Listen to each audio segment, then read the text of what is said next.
বিসমিল্লাহির রহমানির রহিম। আসসালামু আলাইকুম ওয়া রাহমাতুল্লাহ।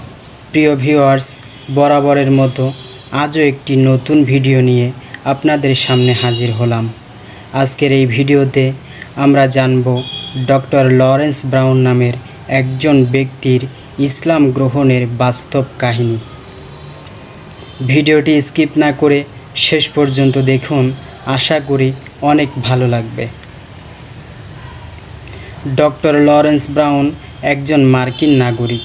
তিনি ছিলেন একজন খ্রিস্টান ধর্মাবলম্বী এবং হার্ভার্ড ইউনিভার্সিটি থেকে ডিগ্রি অর্জনকারী একজন কার্ডিয়াক সার্জন অর্থাৎ হৃদরোগ বিশেষজ্ঞ। খ্রিস্টান ধর্ম সম্পর্কে তিনি অধিকতর জ্ঞান রাখতেন। একদিন তার মেয়ের জন্ম হয়, কিন্তু মেয়েটির জন্মগতভাবে অনেক জটিলতা ছিল। চিকিৎসকরা বলেন মেয়েটি আর বাঁচবে না। ডক্টর ব্রাউন তখন চরম দুশ্চিন্তায় পড়ে যান। সেই সময় তিনি জীবনের সবচেয়ে অসহায় মুহূর্ত অনুভব করেন। তিনি বলেন, হে সৃষ্টিকর্তা, আমি জানি না তুমি আছো কি না, কিন্তু যদি তুমি সত্যিই থেকে থাকো আর যদি আমার মেয়েকে বাঁচিয়ে দাও, তবে আমি তোমাকে খুঁজব। সত্য ধর্ম যা, আমি সেটাই গ্রহণ করব। অবিশ্বাস্যভাবে পুরোপুরিভাবে তার মেয়েটি সুস্থ হয়ে ওঠে। তিনি তার কথা রাখেন।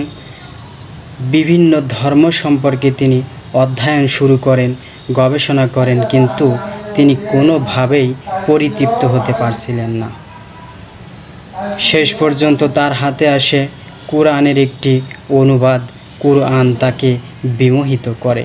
তিনি বলেন, এটি ছিল এমন এক গ্রন্থ যার প্রতিটি আয়াত যেন আমার অন্তরের দরজায় ধাক্কা দিচ্ছিল। তিনি বুঝতে পারেন এই কুরআন মানুষের লেখা হতে পারে না। কিছুদিন পর গভীর চিন্তা ও গবেষণার মাধ্যমে তিনি ঘোষণা দেন, লা ইলাহা ইল্লাল্লাহু মুহাম্মাদুর রাসূলুল্লাহ সাল্লাল্লাহু আলাইহি ওয়াসাল্লাম। তিনি ইসলাম গ্রহণ করেন। আলহামদুলিল্লাহ। ইসলাম গ্রহণের পর ডক্টর লরেন্স ব্রাউন এখন একজন ইসলামিক লেখক, বক্তা এবং দায়ী। তিনি লিখেছেন কয়েকটি বিখ্যাত বই। তার কাজের মাধ্যমে বহু অমুসলিম ইসলামের প্রতি আকৃষ্ট হয়েছেন। তার জীবনের এই ঘটনা থেকে আমরা এতটুকুই শিখতে পারি, আল্লাহ কারো সত্যের খোঁজ কখনো বিফলে যেতে দেন না। ভিডিওটি যদি একটুও ভালো লেগে থাকে তাহলে লাইক, কমেন্ট এবং শেয়ার করে অন্যদের দেখার সুযোগ করে দিন। ধন্যবাদ।